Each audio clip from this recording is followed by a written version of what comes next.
Hi అందరికీ welcome back to అను వెంటేల్స్. ఇవాళ అత్తమ్మ టొమాటో పచ్చడి ఎలా ప్రిపేర్ చేస్తుందో చూపిస్తాను. ఈ పచ్చడి ఫ్రిడ్జ్లో పెట్టుకుంటే ఒక 1 మంత్ వరకు అలా యూజ్ చేసుకోవచ్చు. ఎగ్జాక్ట్ మెజర్మెంట్స్తో అయితే చెప్తలేను నేనైతే, జస్ట్ అందాద కొద్ది అన్ని ఇంగ్రీడియంట్స్ వేసుకుంటుంది అత్తమ్మనైతే.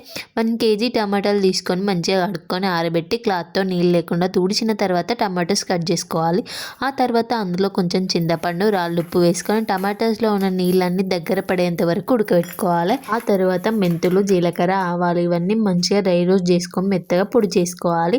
ఇందాక మనం ఉడికించుకున్న టొమాటో పేస్ట్ని కొద్దిసేపు చల్లారిన తర్వాత మెత్తగా పేస్ట్ చేసుకోవాలి. నెక్స్ట్ కొంచెం వెల్లుల్లి పేస్ట్ని ప్రిపేర్ చేసుకొని పక్కన పెట్టుకోవాలి. కొన్ని ఎల్లిపాయలు పోపులో వేయడానికి ఉంచుకోవాలి. నాకైతే ఈ ఎల్లిపాయలతోనే పచ్చడి చాలా బాగా టేస్ట్ ఉంటుంది కావచ్చు అనిపిస్తుంది. ఆ తర్వాత ఒక గిన్నెలో ఆయిల్ పోసుకొని, పచ్చడి కాబట్టి మేమైతే పల్లీల నూనె యూజ్ చేస్తున్నాం. ఆయిల్ వేడైన తర్వాత కొన్ని ఎల్లిపాయలు, ఆవాలు, మెంతులు, జీలకర్ర, కొన్ని ఎండుమిర్చి, కొంచెం కరివేపాకు వేసి స్టవ్ ఆఫ్ చేసి ఆయిల్ని చల్లారనివ్వాలి.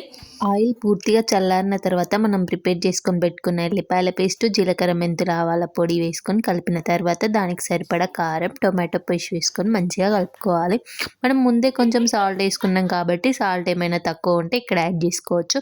ఆయిల్ అయితే పూర్తిగా చల్లారిన తర్వాతనే ఇవన్నీ కలుపుకోవాలి, లేకపోతే పచ్చడి మాడినట్టుగా అనిపిస్తుంది. ఇక్కడ మా చిన్నోడు పచ్చడి టేస్ట్ బాగుందా లేదా అని టేస్ట్ చేస్తుండు. టేస్ట్ అయితే చాలా బాగుంది. వేడి వేడి అన్నంలో టొమాటో చట్నీ అయితే సూపర్ కాంబినేషన్ అని చెప్పుకోవచ్చు. ఎవరైనా ట్రై చేయకపోతే కంపల్సరీ ట్రై చేయండి. వీడియో నచ్చితే లైక్ చేసి ఛానల్ని సబ్స్క్రైబ్